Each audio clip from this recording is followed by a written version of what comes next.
Dan kami mengucapkan terima kasih kepada ibu-ibu yang berhadir. Melalui kepala dusun kemarin kami mengundang ibu-ibu untuk berhadir di acara ini, dan terima kasih kami juga ibu-ibu yang sudah meluangkan waktu untuk berhadir kemarin. Mungkin belum masak, iya kan Bu ya? Ya pasti belum masak. Ya, entah masak tangga nggak tahu hari pokoknya belum masak.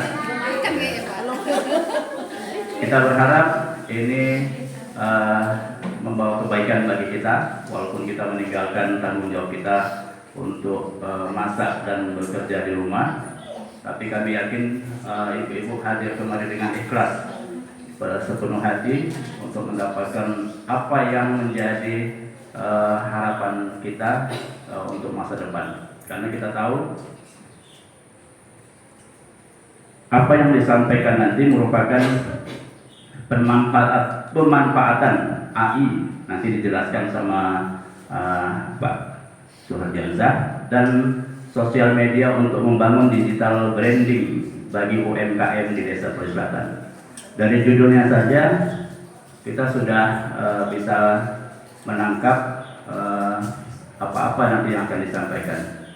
Jadi kami yakin manfaatnya sangat besar bagi pelaku-pelaku usaha kecil, dan harapan kita ke depan tidak lagi usaha kecil, tapi paling tidak menengah ke atas untuk ibu-ibu semua.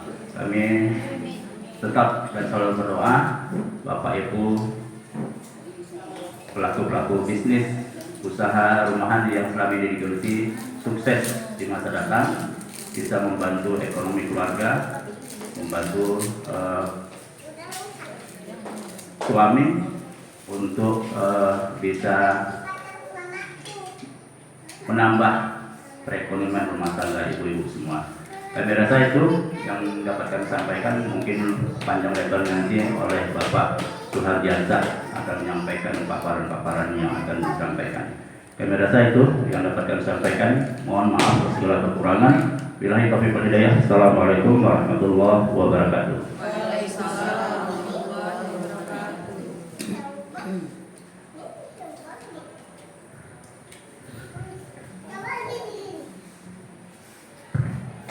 Terima kasih kami sampaikan kepada Bapak Kepala Desa.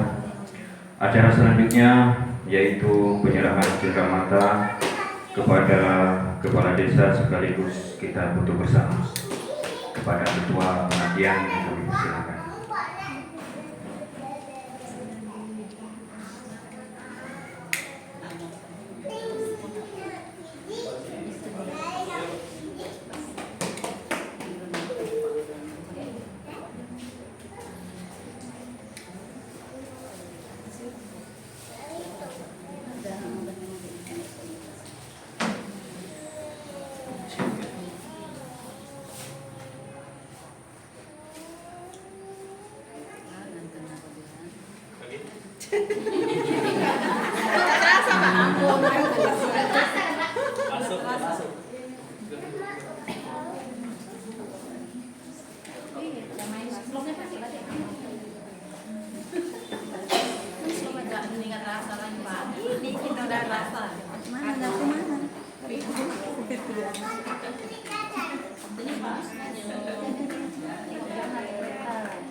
Baik, kita foto bersama dulu. Ya, foto bersama dengan Bapak. Kemungkinan besar Bapak takut ada apa namanya? Ada.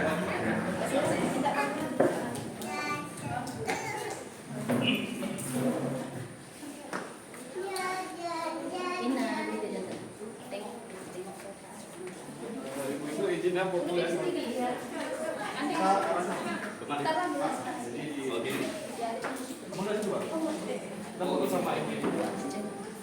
Ibu berdiri bisa? Joget pun bisa. Ngayak. Joget.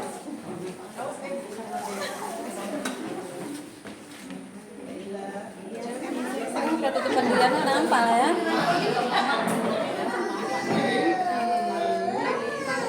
Kelihatan nampak di depan. Iya.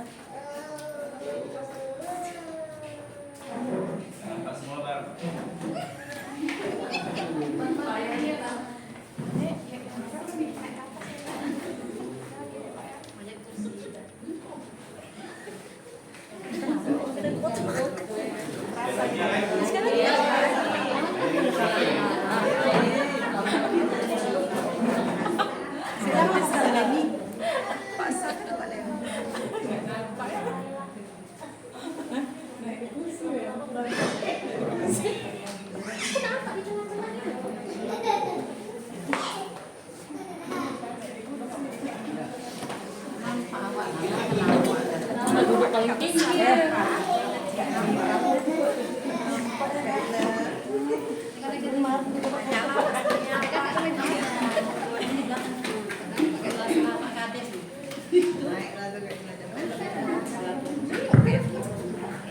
Baik, untuk acara selanjutnya yaitu acara inti pemaparan materi yang akan disampaikan oleh Bapak Suhardiansyah Reston. Kami persilakan dengan segala hormat.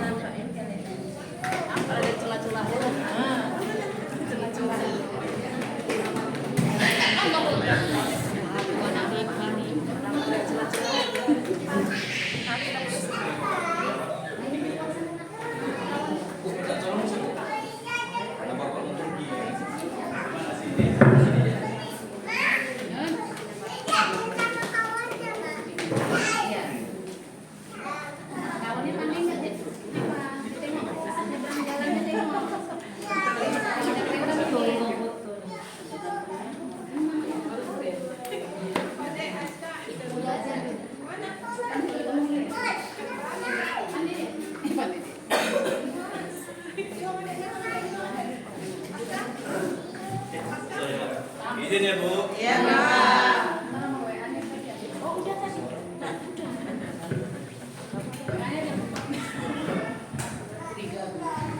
Bismillahirrahmanirrahim. Assalamualaikum warahmatullahi wabarakatuh. Waalaikumsalam warahmatullahi wabarakatuh. Alhamdulillahirabbil alamin. Wassalatu wassalamu ala asrofil anbiya'i wal mursalin wa alihi washabihi ajmain. Amin. Pertama sekali marilah kita ucapkan puji dan syukur atas kehadiran Allah Subhanahu wa taala yang telah memberikan kita nikmat kesehatan, kesempatan yang hari ini kita dapat berkumpul dalam acara sosialisasi ya, pengabdian masyarakat yang kami lakukan. Tak lupa juga salawat merangkaikan salam kita hadiahkan kepada junjungan kita Muhammad Sallallahu Alaihi Wasallam. Semoga kita mendapat syafaat dari beliau di yaumil akhir. Amin amin ya rabbal alamin.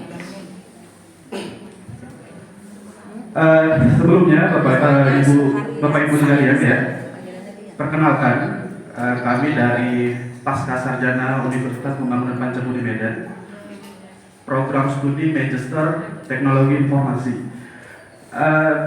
Nama saya Suhardiansyah, saya warga Dusun 4 Sulawesi Selatan. Ya, jadi aslinya itu Bapak Ibu kita ada 5 orang. Jadi kita memang ditugaskan dari kampus untuk mengadakan atau memberikan sosialisasi untuk menambah khasanah dan literasi Bapak Ibu terkait dunia digital, yang dimana itu berkorelasi dengan jurusan kami ya. Jadi kalau S2 itu Bapak Ibu outputnya kan jadi dosen ya, dosen itu harus tridharma ya, mengajar, mengabdi dan meneliti. Nah mungkin ini salah satu daripada tridharma itu tadi. Hari ini saya bersama kedua teman saya ya, yang satu lagi sedang berada di perjalanan, yang kedua lagi tidak berhalangan hadir. Nah Bapak Ibu, nama saya Suhardiansyah. Izin hari ini saya bukan lebih pintar dari Bapak Ibu semua ya, tidak lebih senior mungkin, tapi izinkan saya untuk menyampaikan apa yang mungkin lebih saya tahu di luar daripada Bapak Ibu. Ya, Nama saya Suhardiansa, saya sehari-hari bekerja sebagai web programmer di Dinas Penanaman Modal dan Pelayanan Perizinan Terpadu Satu Pintu Kabupaten Langkat. Waduh, panjang kali ya kan. Nah jadi intinya kalau ibu mau ngurus izin, nah kantor saya ada. Gitulah dia, ya ngurus izin usaha ya. Nah makanya salah satu inisiasi kenapa kita adakan yang terkait dengan UMKM yaitu memang korelasinya antara digital dan UMKM. Kira-kira Bapak Ibu semua di sini yang punya usaha ada berapa orang? Oke. Ibu yang baju itu kira-kira usahanya apa itu? Usahanya apa? Saya online. Jualan apa? Jualan pakaian, baju, Iya. juga jualan makanan. Udah go online ya. Ibu tadi kerja apa? Jualan ASN-nya. Oke. Bapak Ibu saya juga seorang pelaku UMKM ya, tapi saya punya startup sama teman-teman saya yaitu cara mendeteksi kecerdasan dari scan 10 di jari. Jadi kalau anak-anak umur segini nanti kira-kira besarnya dia potensinya apa nanti kita bisa ketahui itu. Ya, itu salah satu usaha kami juga. Berikutnya saya juga sebagai pengajar ya di salah satu kampus di daerah Sergam. Mata kuliahnya IT juga, ya makanya ambil linearnya S2-nya IT. Saya S1 komputer informatika, S2-nya insya Allah ini juga teknologi informasi. Saya sertifikasinya senior programmer. Itu linearitas dengan pekerjaan saya karena sehari-harinya akan menangani sistem untuk perizinan online, ya untuk punya Kabupaten Langkat.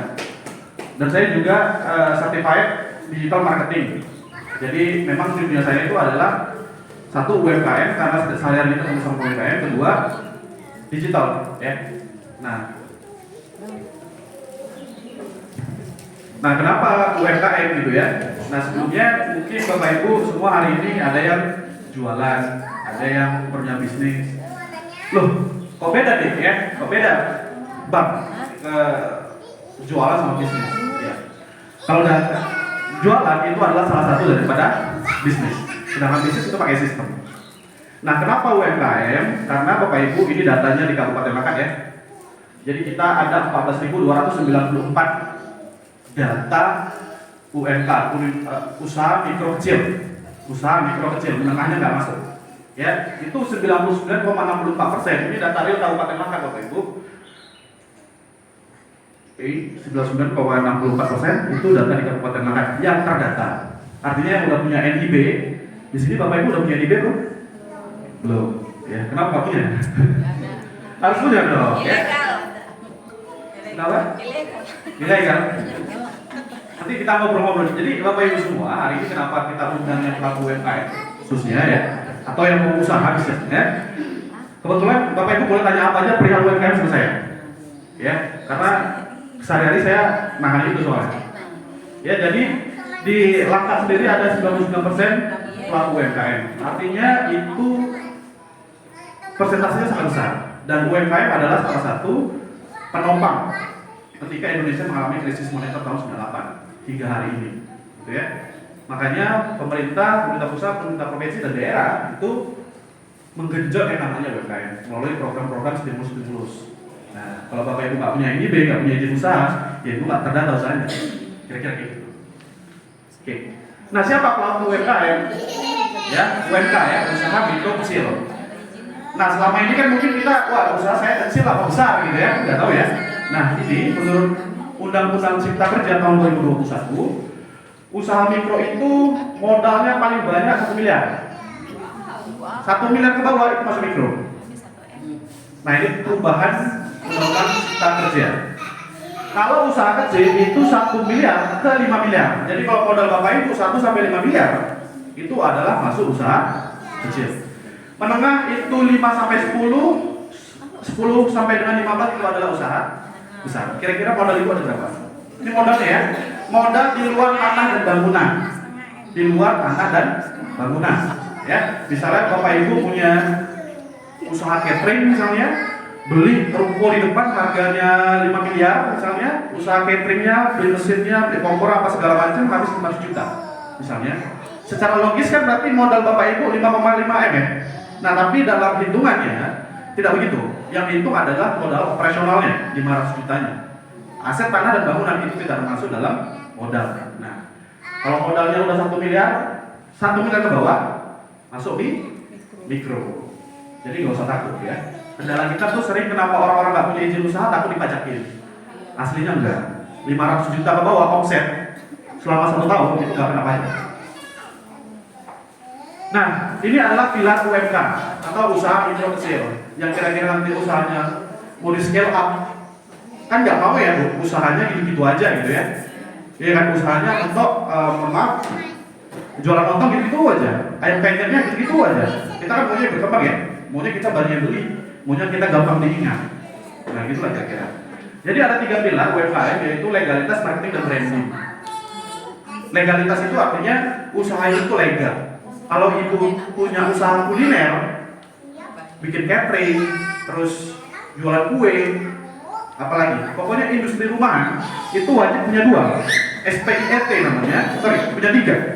Satu dia NIB itu wajib, kedua SPIRT, sertifikat pangan industri rumah tangga. Ya, berikutnya adalah halal. Ya, sertifikasi halal. Berikutnya adalah itu ketika kita punya legal, maka kita juga membangun namanya branding. Artinya apa Bapak Ibu? Ketika misalnya ada misalnya nih Bang Suprianto, saya gitu ya. Kita sama-sama jualan bakso. Tapi Bang Suprianto warung baksonya nggak punya sertifikat halal, sedangkan saya punya. Kira-kira Bapak Ibu mau yang mana? Beli bakso yang mana? Yang halal. Yang halal. Sudah terjamin. Nah, jadi kira-kira branding itu kayak gitu. Oh, bakso ini udah halal dia. Ya udah kita ke sana. Otomatis orang akan beli yang halal. Ya kan? Kalau udah tersertifikasi. Berikutnya juga marketing, artinya tidak mungkin ibu jualan tanpa ibu marketing. Pasti ibu marketing. Marketing itu sederhananya adalah cara kita menawarkan ke orang banyak. Ya, menawarkan ke orang banyak. Kalau branding itu bagaimana usaha kita diingat sama orang. Nah, contoh branding itu gini Bu. Kalau ada ibu-ibu, ibu ya, terus orang ngomongin di belakang, itulah branding ibu. Oh, si Anu itu banyak kali ceritanya, berarti ibu terbranding dengan ibu-ibu yang banyak ceritanya. Oh, si Fulan ngajinya bagus sekali. Ya, maka branding ibu adalah Korea yang bagus. Kira-kira seperti itu definisi daripada branding. Nanti kita akan masukkan esensinya dalam dunia usaha. Nah, kenapa branding? Nah, ini sederhananya branding itu merupakan pencitraan. Ya, pencitraan untuk agar suatu produk dapat menarik dan melekat di benak konsumen. Kira-kira nih, saya tanya sama ibu, kalau apapun makanannya, minumnya, kenapa harus teh botol sosro? Kenapa nggak teh kotak? Ya, artinya teh botol sosro terbranding sehingga melekat. Emang nggak boleh minum ini boba? Boleh dong. Minum teh kotak? Boleh dong. Tapi karena sosro, teh botol sosro sudah membranding dirinya, apapun makanannya, minumannya, kenapa? Kan teh kotak bisa ya? Nah, kira-kira seperti itu. Kita maunya kalau ibu punya usaha kue, kuliner, ayam penyet misalnya, pokoknya ayam penyet si Fulan pertama kali. Nah, ini. Nah, ini Bapak Ibu semuanya kegunaan daripada branding secara garis besar. Ya, ini tidak ada rujukan teorinya, tapi yang saya amati sendiri, saya berteori sendiri, riset sendiri. Pertama itu sudah diingat, kayak tadi, apapun makanannya minumnya. Nah, ya kan? Berikutnya adalah perang harga, menghindari perang harga. Ibu-ibu di sini ada yang pakai iPhone nggak? Gak ada, ya? Samsung ya. Nah, kenapa HP iPhone lebih mahal daripada Samsung? Kenapa?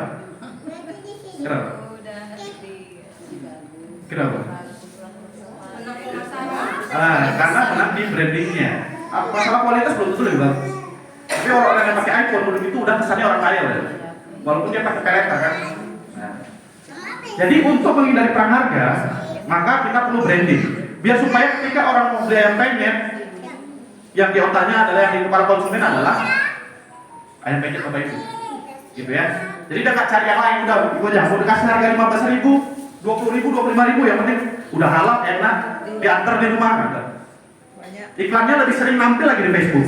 Nah, jadi udah ini aja gitu.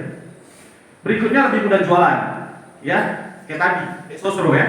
Apapun makanannya kita bisa sosro. Gitu kira-kira ya. Jadi lebih mudah jualan. Karena apa? Kita cuma ingat itu doang, nggak mikir-mikir lagi. Ya lapar mana airnya udah selesai. Airnya siapa? Airnya sini. Harganya berapa? 35.000. Nggak apa-apa yang sih enak. Enak, halal, cepat lagi. Karena kan kalau bisnis iya banyak. Sedikit pun nggak apa-apa bu sebenarnya. Kalau brandingnya udah kuat. Ya. Ya, habis itu meningkatkan kepercayaan. Ya, meningkatkan kepercayaan. Artinya orang udah percaya lah sama produk itu sehingga jualannya lebih gampang. Ini based on teorinya. Nah, kira-kira gini, salah satu branding adalah logo. Salah satu unsur daripada branding adalah logo. Sehingga apa? Ketika orang melihat logonya, maka udah langsung terasosiasi inilah dia. Kayak contohnya Indomaret. Kalau nggak ada bacaan Indomaret, kita udah tahu kalau itu Indomaret. Karena ada warna. Nah, kira-kira kayak gitu. Nah, ini portofolio kami ya. Ibu pernah dengar cerita ini nggak? Geprek Bensu. Pernah dengar nggak? Jadi si Ruben Onsu ini dia bisnis geprek. Kemarin tuh ada buka di Alur 2 Pak ya? Iya kan? Cabangnya banyak. Tapi dia lupa mendaftarkan mereknya ke Dirjen Haki. Setelah dia buka cabang sekian lama ya, ternyata ada namanya Beni Siono. Kalau merek itu namanya harus first to file. Artinya yang pertama kali daftar itu yang pakai, yang punya. Ya, misalnya ibu punya merek ayam geprek apa gitu, 10 tahun. Ya kan dari tahun 2009 misalnya. Rupanya saya cek di Dirjen Haki, saya ini kompetitor nih. Ya, saya kompetitor. Ibu selama dari tahun 2009 sampai tahun 2023, artinya ibu udah marketing. Ibu udah branding mana-mana. Ibu udah promosi mana-mana. Pakai duit ya? Iya. Oke. Jadi, saya ini kompetitor ibu gitu ya. Tahun 2023, saya lihat, oh ternyata MGP ini nggak ada. Saya daftarin aja atas nama saya. Apa yang terjadi? Saya bisa gugat ibu ini. Saya bisa gugat. Berapa miliar hati saya. Nah ibu ini juga akan merasa rugi, benar? Karena udah promosi mana-mana. Udah capek tenaga, capek pikiran, capek lagi materi dan lain sebagainya. Makanya perlu yang dinamakan dalam branding itu namanya logo. Logo itu perlu dihakikan. Nah kayak gini ini kebetulan salah satu klien kami perusahaan atau usaha ya UMKM yang bergerak di bidang kosmetik dan kecantikan. Jadi itu kita bantui dari mulai legalitasnya, izinnya sampai cari pabriknya pun kita bantuin. Ya. Jadi kita daftarin tuh hakinya apa segala macam pada bukunya sehingga ketika nanti jualan udah aman. Kira-kira kayak gitu ya. Jadi cara kompetitor itu gampang begitu aja caranya. Ya, daftarnya mereka diam aja kan. Kayak Bensu tadi. Terakhir apa? Bensu harus beli. Ternyata Bensu ini udah ada yang punya bengkel susu, punya orang Semarang kalau dibeli 4 miliar perkara merek aja. Daftaran ini berapa? 3 juta? 2 juta. Tapi kalau pakai Rekom dinas itu jadi lebih murah. Separuh teman-teman. Ya. Nanti kalau Bapak Ibu mau bisa saya bantu lah. Nah berikutnya ada tadi seperti saya bilang ya, ini kita masih masuk legalitas. Ketika ibu usahanya adalah kuliner, maka Bapak Ibu harus punya SPYP ini sebelah ini. Ya. Ini kebetulan teman saya ini, dia usahanya itu adalah kue basah, kayak bulu-bulu gitu. Ya. Juga ini punya halal, ada salah satu usaha juga di Langkat jual bawang goreng. Ya. Jadi punya teman saya ini kemarin kita ikut kompetisi bu, ada namanya Fast Track Digital. Fast Track Digital itu pernah dengar ya? Pernah ya? Orang berada juga ada banyak ikut kok. Jadi kalau Fast Track Digital itu kita dilatih selama mungkin 3 bulan. Kita dikasih penginapan, akomodasi semua ditanggung ya, hingga nanti kalau bagus kita dimodalin, dikasih modal. Dan itu programnya Kementerian Koperasi dan UMKM, kayak gitu ya. Nah kebetulan teman saya ini kemarin lulus itu, ya. Tapi saya nggak tahu ya apakah dia dapat permodalan seberapa besar, saya nggak tahu. Ya. Nah, kira-kira kenapa sosial media? Kenapa kita harus memanfaatkan sosial media? Ada yang bisa jawab? Kenapa kita harus memanfaatkan sosial media? Angkat tangannya dong, angkat tangannya dong. Lebih muda. Ibu? Lebih banyak mengetahui. Ya, jadi lebih luas cakupannya, benar ya? Oke. Nah, ini kira-kira adalah pengguna sosial media. Itu ada berapa nih ya? 167 juta. 167 juta orang menggunakan sosial media. Ya. Dan rata-rata orang pakai sosmed itu satu hari 3 jam 18 menit. Ini data bukan saya survei ya, tapi ini data dari sosio apa ini? Ya, memang lembaga survei internasional. Ini data per tahun 2023. Ya, sosial media. Jadi kebayang ya, kalau ibu itu semua tidak jualan di sosial media atau tidak membangun branding di sosial media, maka ibu akan kehilangan ini. Ibu akan terus perang harga sama tetangga. Iya kan? Kalau di kota-kota besar seperti di Medan, itu mereka udah nggak buka toko-toko lagi, Bu. Mereka jualan dari Gojek, GoFood itu. Kalau di sini kayaknya masih ada yang namanya Maghrib, ya. Itu punya teman juga. Jadi, ini Ibu, Bapak Ibu, pengguna sosial media yang pertama itu adalah WhatsApp, yang kedua 3 Instagram, yang ketiga Facebook, yang 4 TikTok. Ini data per Januari ya. Oke. Di sini Bapak Ibu sudah punya Facebook? Wah, ibu Facebook ya? Iya. Instagram? Oke, TikTok? Iya. Nanti udah pakai ya. WhatsApp saya rasa udah pakai semua lah ya, karena dia cek kan.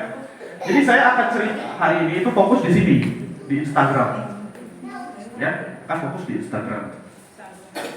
Nah, ini kenapa digital branding? Tadi kita udah cerita branding tuh. Kenapa? Terus kenapa kita harus digital? Ya, biar supaya kuncinya itu ada di murah. Bikin ngupload konten di Instagram bayar nggak? Tidak, gratis, free. Ya, dan terukur. Jadi loh Bapak Ibu semua, kita bisa loh nge-retarget namanya. Nge-retarget orang-orang yang udah tahu sama kita. Ya, di Instagram itu. Kebetulan saya kan praktisi digital marketing ya, cuma berbayar. Jadi karena follower saya dikit, kan kalau kita promosi di Instagram followernya dikit, di sosial media followernya dikit, susah ya. Asik ketemu ibu-ibu itu lagi ya kan. Nah, kita pakai iklan, bayar. Pakai iklan kita bisa iklan di mana misalnya? Di Jawa, kita taruh dari Jawa udah nggak nampil tuh di tetangga kita. Karena nanti kalau tetangga, kalau saya ya, kalau jualan di misalnya di Kabupaten Langkat di Setapak gitu ya, saya jualan di situ ya. Pasti nanti kena bully sama teman saya tuh di grup WhatsApp ya. Nah, saya nggak mau, saya malu saya. Udah, saya jualannya di Jawa aja. Saya bayar satu hari 100.000. 100.000 itu bisa menjangkau sekitar 2.000 orang.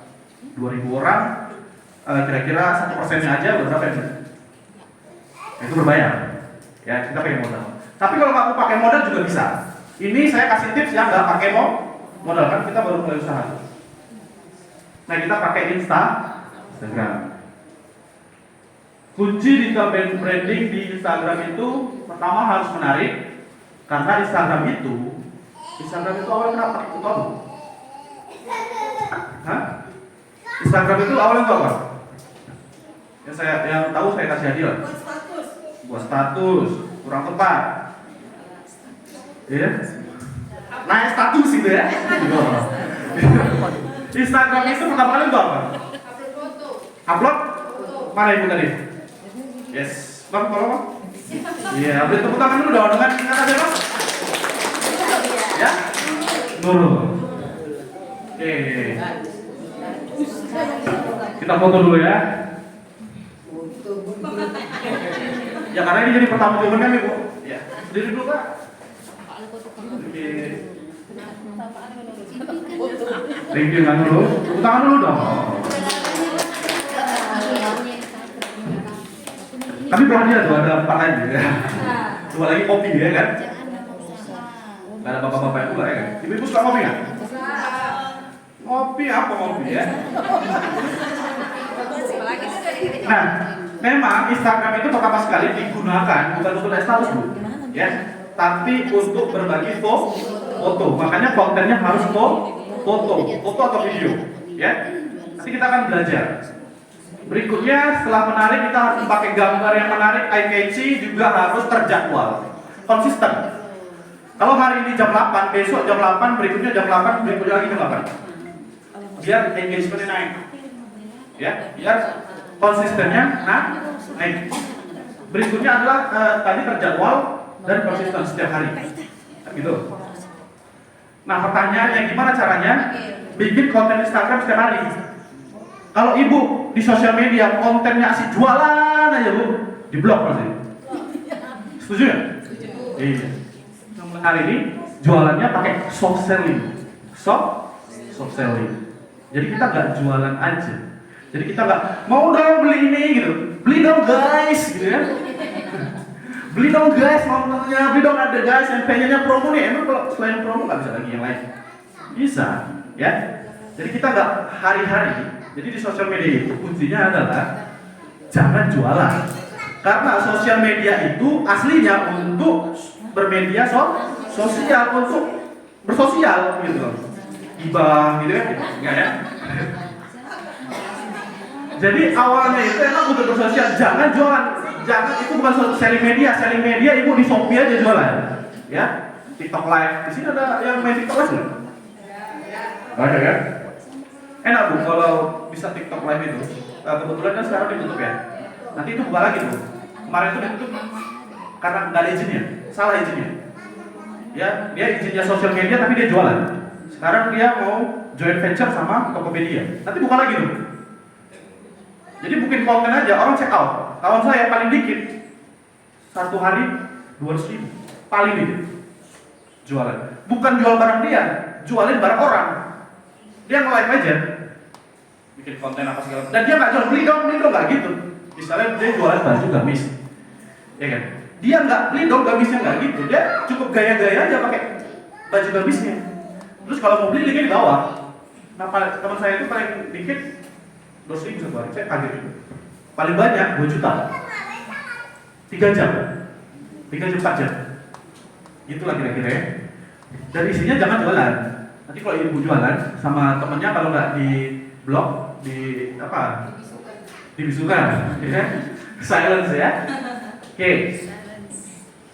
Nah ini adalah struktur daripada sosial media yaitu Instagram. Pertama kita harus visual yang menarik. Berikutnya juga membuat caption, membuat hashtag yang menarik. Kira-kira ibu asing nggak dengan istilah-istilah ini? Nah, kira-kira nih kalau di Facebook gitu ya, ada fotonya, ada caption di bawah. Lagi nyuci aja nih. Gitu ya. Nah, ada hashtag. Hashtag itu yang pakai tanda pagar. Kenapa pakai tanda pagar? Misalnya ibu hashtag nyuci aja nih, gitu ya. Nyuci. Ya, jadi ketika orang cari nyuci, itu nanti keluar nama ibu. Postingan itu keluar. Jadi kalau semakin tertarget hashtagnya, maka akan semakin sering dijumpain orang dengan orang yang suka nyuci juga. Pakainya di hashtag. Ya, misalnya ibu jualan ayam geprek gitu ya. Hashtagnya mungkin pemadam kelaparan gitu ya. Lapar gitu ya. Jadi ketika orang cari lapar atau cari makanan, nanti yang keluar akan produk-produk ada hashtagnya lapar. Kira-kira kayak gitu, atau makanan enak, makanan halal dan sebagainya. Tadi kan kunci daripada di branding digital itu ada konsisten, ada biar supaya menarik, biar supaya terjadwal kan gitu ya. Nah ini akan teknik pasti. Tiap hari harus bikin konten, terus desain, terus bang macam mana mau desain bang ya? Komputer nggak ada, gitu kan? Nah jadi kita pakai HP aja. Kita pakai HP saja. Nah kita gunakan yang namanya ChatGPT. Ini tidak ada di slide, tapi ini bu di era 6.0 ya, udah 6.0 nih, ada namanya AI, Artificial Intelligence, atau kecerdasan buatan.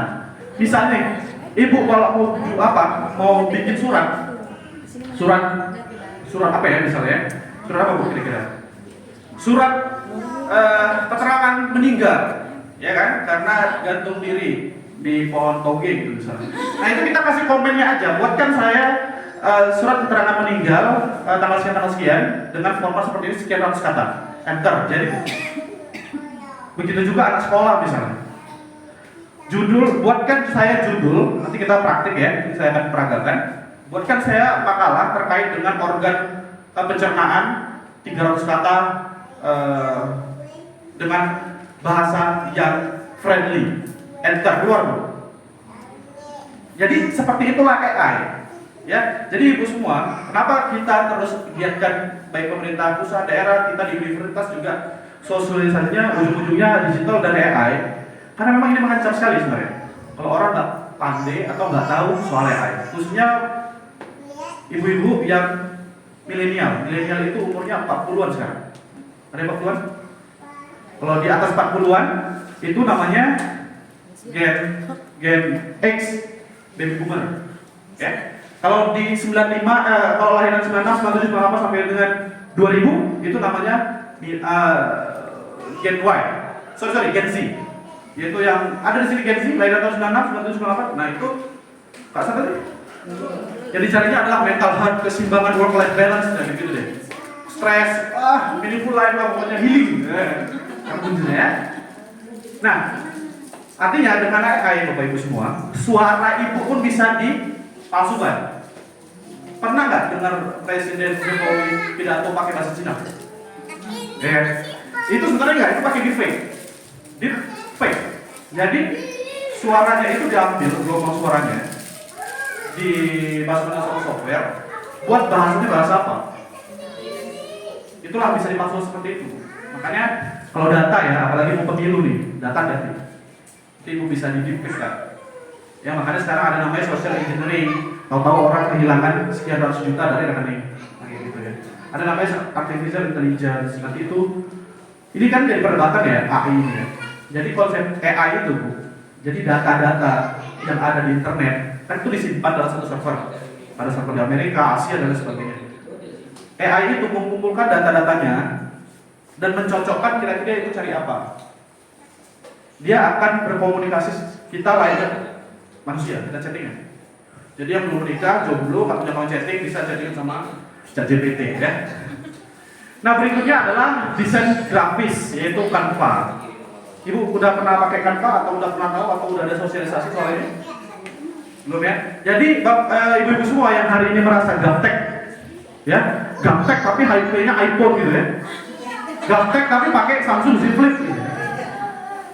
Nah, gaptek bang, atau gaptek deh, tapi handphonenya Android gitu ya. RAM-nya 16 GB gitu ya.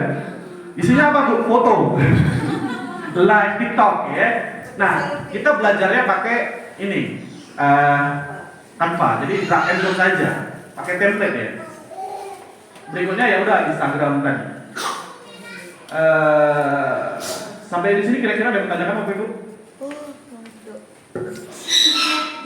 Sebelum kita praktek ya. Karena ada prakteknya memang. Ibu punya pertanyaan aja seputar digital branding, marketing, legal ya. Kebetulan saya bergeraknya di bidang web tiap hari. Ada yang ditanyakan? Ya, Ibu silakan. Katanya kalau mau jual apa ada biaya lagi Ibu? Itu tadi izin usaha. Nah, ini izin usaha apakah ada biaya? Nggak ada. Kalau Ibu bikin sendiri, oss.go.id. Ibu daftar sendiri kayak daftar Facebook. Atau kalau nggak tahu nanti bisa minta bantu ke kantor, nanti kita bantu. Ada tim front office, tim saya. Ya. Dan itu tergantung ya Bapak Ibu. Jadi di OSS dari BA itu turunan Undang-Undang Cipta Kerja dia ada risiko. Ada risiko usaha, ada risiko rendah, menengah tinggi dan tinggi. Ya. Kalau rendah dan menengah rendah, misalnya usaha ibu itu sawit ya, mungkin ada 4 hektar gitu ya, itu masih menengah rendah. Ibu nggak perlu ke kantor, ibu bisa bikin sendiri. Yang penting punya KTP, NPWP, udah selesai. Bikin sendiri, cari perkebunan sawit. Ya, habis itu misalnya ibu usahanya jualan geprek, ya, perdagangan eceran makanan, ya, bisa. Habis itu tapi kalau misalnya ibu apotek, misalnya ibu punya apotek atau toko obat, itu memang harus diinvest dulu, karena resikonya resiko tinggi. Jadi resiko tinggi itu harus ada pertimbangan teknis daripada dinas teknis. Sampai sini terpos kan kira-kira jawabannya Bu? Oke. Ada lagi? Ayo dong Bu, tanya dong. Ada hadiah kami ada 4 lagi tuh. Ya. Nih ibu-ibu Gen Z kira-kira di belakang. Ya. atau bebas ya tanyain Apa yang ditanya ya? ya ibu. Itu kalau misalnya nggak sekali usaha IG itu izin usaha rumah tangga itu tadi kayak mana kira-kira? Usaha ibu apa? Nggak apa-apa. Nggak apa-apa. Tapi satu, kalau ibu mau ngambil kur ibu nggak bisa. Kur. Nah, karena rata-rata kur itu udah harus pakai NIB. Karena datanya sinkron. Nih NIB ya nomor induk berusaha, habis itu sinkron juga sama OJK, BCK. Nah itu semua sinkron. Kedua, nggak bisa dapat permodalan. Kedua, ibu nggak bisa urus subsidi PLN listrik. Nah itu kira-kira. Ketiga, nanti kalau ada penertiban dari Pemda, ibu kena tangkap lah ya. Nggak ditangkap sih, cuman jangan jualan dulu, urus dulu izinnya. Gitu. Dan ketiga, dan berikutnya adalah ketika nanti ada program-program dari dinas, artinya begini Bapak Ibu. Ketika ibu mendaftarkan izin usaha ya, terutama NIB ini, itu kan terdaftar di database pusat, provinsi, dan kabupaten. Dan kan ada program-program dari pemerintah, kayak saya bilang tadi, fast track digital itu berdasarkan apa? Berdasarkan NIB. Kemarin waktu ada bantuan UMKM gitu ya, dari dinas koperasi tahun 2000 berapa itu, saya juga dari NIB. Dan kami kan lihatnya dari database itu ibu masukkan WA. Ya, habis itu juga lihat nih modalnya berapa. Jadi kalau dinas terkait kira-kira mau mengadakan pelatihan untuk industri rumah tangga kue dan kue basah gitu ya. Nah, maka ibu masuk kategorinya, ibu bisa dihubungi, lebih gampang informasinya. Tapi kalau nggak ibu ke data, gimana cara menghubungi ibu kan gitu pertanyaannya. Kira-kira gitu. Iya nanti bisa lah ya, saya bantukan ya. Khusus ibu-ibu di sini bisa saya bantukan. Cukup kirim KTP, NPWP, nomor WA aja, sama data usahanya. Iya. Buatlah dulu. Jadi Pak, kalau jualan keliling macam mana pula? Ya nggak apa-apa Bu. Itu tadi kuncinya pertama permodalan. Kalau ibu kira-kira butuh modal, ya mengharap-harap ya mungkin kur lah ya paling dekat ya. Habis itu mengharap-harap ya namanya bantuan pemerintah. Datanya kami ambil dari situ Bu. Iya kan? Walaupun ibu jualan keliling itu ada namanya perdagangan arus pasar. Iya kan? Nah dari situ juga. Habis itu kalau jualan keliling apa Bu? Sosis makanan. Iya kan? Nah, nanti kalau tiba-tiba ibu jual di pinggir jalan atau ada Satpol PP nanya, ibu ini mana izin industri rumah tangganya atau izin dagangnya mana? Tidak ada. Ya? Ya. Iya kan bisa aja kan Satpol PP lewat. Ya kan Satpol PP itu gunanya untuk mendagangkan tanah daerah. Ya paling enggak itu sulit lah untuk mendapatkan kur ya. Karena kur biasanya pakai itu. Ya, atau bantuan biasanya. Yang sering saya temui pertama di 3 nih. Kur, listrik, sama tadi bantuan dari pemerintah. Kalau ada program-program stimulus, ada saya itu. Jadi kalau mau ngurusnya kemana Pak? Ngurusnya bisa sendiri di oss.go.id atau ke kantor. Ibu nggak punya internet, nggak punya komputer di sana. Ya udah ke kantor aja ibu. Ke tempat saya nanti saya bantu adminnya. Nggak punya HP, nggak punya internet, ya? Sabar di dalam Bupati. Nah, ya. Sana makan. Caman. Oke. Ada lagi kira-kira? Oh tadi siapa dia nanya? Tadi nanya ibu ini ya? Bang, izin bang.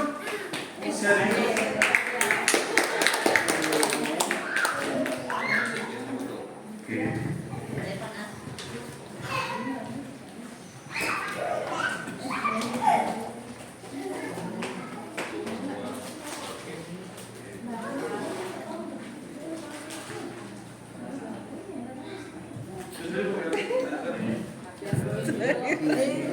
Bagus nanya tadi kan.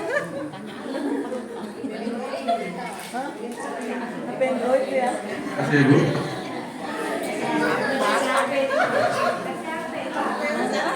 Ada lagi kira-kira tanya aja bu. Bantai aja saya nggak apa-apa.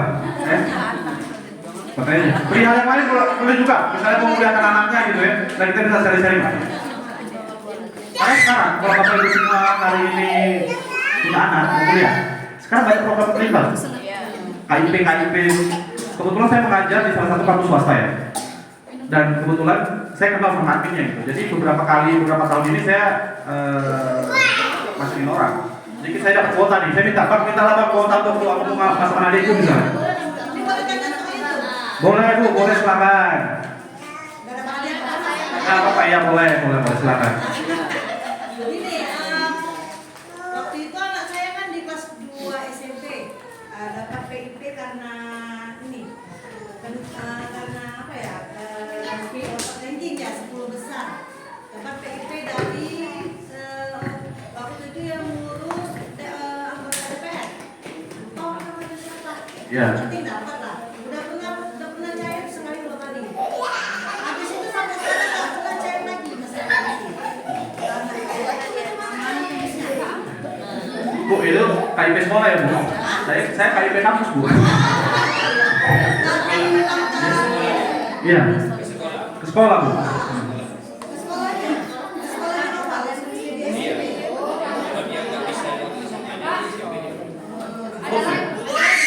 Ya. Di belakangnya habis. Ya, Bu. Iya. Iya, di kampus mana? Di kampus mana? Bangsa, Ulang.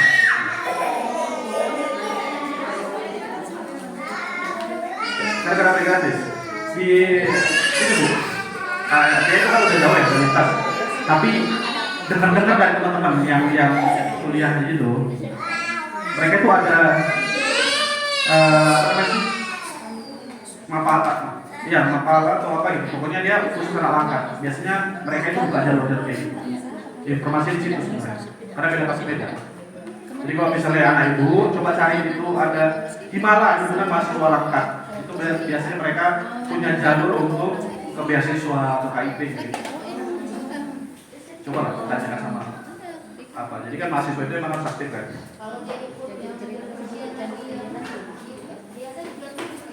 SBMPTN. Ya. Iya. Ngapain pulang kan dari negeri? Tinggal saya cari beasiswa aja. Kalau misalnya udah seperti itu kondisinya, ya cari beasiswa mandiri. Kita nggak cuma proposal biasanya. Gitu. Biasanya kalau yang KIP itu dia mulai dari awal. Dari mulai awal itu ada ujiannya. Misalnya gini, ada di kampus A. Kampus A ini kuotanya 200 orang misalnya. Yang daftar mungkin 1000. Maka diujiankan. Yang 200 orang dapat, dia kuliah. Cuman dia dosennya bilang nanti nunggu yang maksudnya yang dapat beasiswa yang nggak mampu menurun. Iya. Nah itu bisa kita lihat. Karena kalau biasanya yang seperti itu 3 semester. Jadi dia nggak boleh turun ya, minimal sama semua. Ya. Yang lain Bapak Ibu? Jadi kayak Mak Ade ini usaha kayak gitu pakai izin usaha juga? Iya. Jadi minta yang sama median gitu? Boleh. Debatkan aja lah. Boleh aja nanti KTP Bu. Kayak ini ya. Nanti kalau misalnya nggak ketemu awal gitu kan, nggak ketemu saya gitu, nanti kita WA aja Ibu. Saya kirim PDF, Ibu print sendiri. Bisa. Ya. Bisa. Jadi masih mengurusnya kayak pakai apa aja Pak persyaratan? KTP, DWP, nomor HP. KTP. KTP, nomor HP, KTP, DWP, nomor handphone. WA. Iya. Nomor pokok lah Pak. Kalau Ibu nggak punya internet, nggak punya komputer, nggak punya apa, udah kantor aja kami udah sedia semua. Ya, sudah. Ada lagi Bapak Ibu yang ditanyakan kira-kira?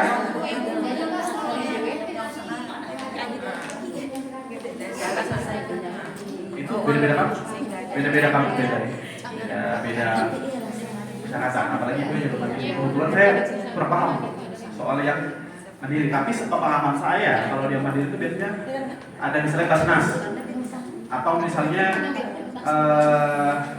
Basnas kayak Mandiri Syariah, itu kan sering tuh buka. Nanti kita ngajuin proposal tuh, apakah itu proposal penelitian atau apa, nanti di samping kita dapat. Itu pribadi kita sebagai mahasiswa misalnya. Ada lagi Bu kira-kira?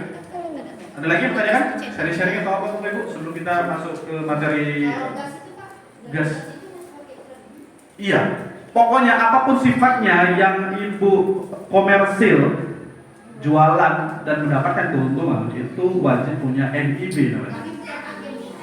Jual eceran di kios-kios. Kalau jasa juga, Jasa apa Bu? jasa box hantaran, jasa-jasa itu pakai juga. Pakai, Jadi pakai, semua pakai. kasih dan dia semuanya. Sedangkan untuk jualan self selling aja pakai kok. Ada kok, ada. Artinya itu tadi Bu ya. Untuk dapatkan permodalan, bantuan pemerintah. Ya. Artinya bukan berarti saya ngasih tahu Bu izin usaha dapat bantuan ya, nggak gitu konsepnya, tapi adalah harapan kira-kira kayak gitu. Persyaratan. Iya, karena dia sinkron semua tuh datanya. Sekarang udah satu data Bu, kita KTP, NIB. Kalau ibu rajin pinjol itu kelihatan Bu, ya. Datanya, yang masih muda-muda misalnya, kalau punya nih, yang punya anak-anak masih muda, itu sekarang perusahaan udah hire orang, lihat dulu B-checkingnya. Jadi perusahaan itu udah pusing deh, masih ditagih pinjol ya kantor ya kan. Nah, udah pinjol, jejonan lagi ya. Dan combo, deadly combo loh ya, terbatin. Iya. Berarti Pak kalau misalnya kalau usaha ini kemungkinan dapat bantuan Lebih mudah aksesnya. Kemungkinan lah, walaupun sekitar sekian persen ya, tapi kan setidaknya itu terdata nih dari di pusat itu terdata. Kita kan perlu datanya Bu. Iya. Jadi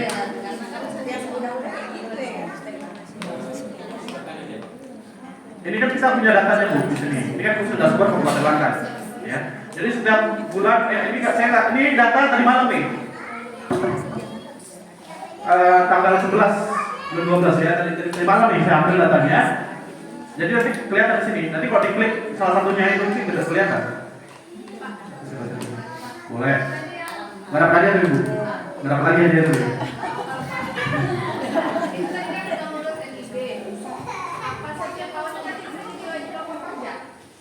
Kalau ibu punya NPWP, ibu wajib lapor pajak. Namanya lapor SPT. Ya. Ya. Buat. Wah, masih ada lagi kan? Nah, jadi kalau lapor pajak itu ibu ada kriterianya. Lajang itu, kalau lajang penghasilan per tahun, kalau nggak salah saya nih ya, nanti coba cek di internet, 48 juta per tahun.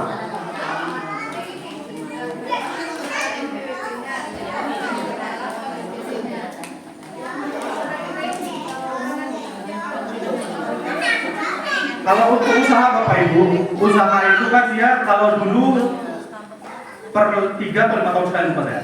Jadi semenjak adanya PP 24 tahun 2018, lalu diperbarui dengan Undang-Undang Cipta Kerja tahun 2021, sekarang izin usaha seumur hidup selama ibu melakukan kegiatan berusaha.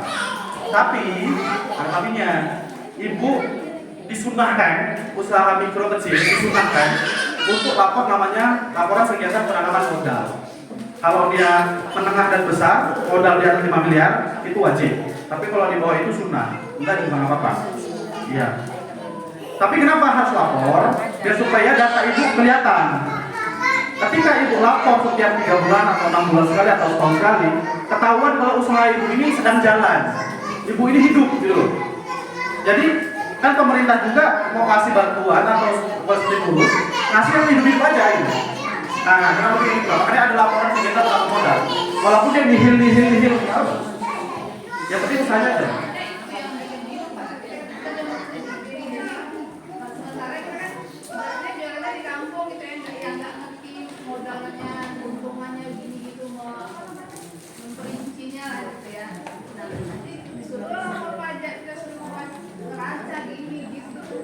Ya nggak sampai keracatan sih jalan Bu, ya nggak lah. Kecuali ibu mencari investor ya, ibu mau buka open saham.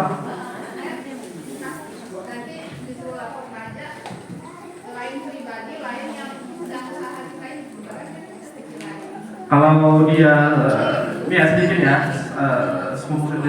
yang membedakan pajak usaha dan pajak itu ya, Bapak Ibu. Kalau ibu perorangan, ikut ibu penghasilannya di satu antara jualan sama penghasilan di satu. Tapi kalau ibu punya badan hukum, PT SMP, nah itu berbeda. PT-nya sendiri, ibunya sendiri. Gitu. Tapi kalau misalnya usaha ibu mikro untuk pajak ya, ini untuk pajak. Kalau omset 1 tahun itu tidak sampai 500 juta omset penjualan motor, ibu nggak wajib lapor, nggak kena pajak, sorry. Iya. Tapi disunahkan untuk lapor LKPM, laporan kegiatan penanaman modal.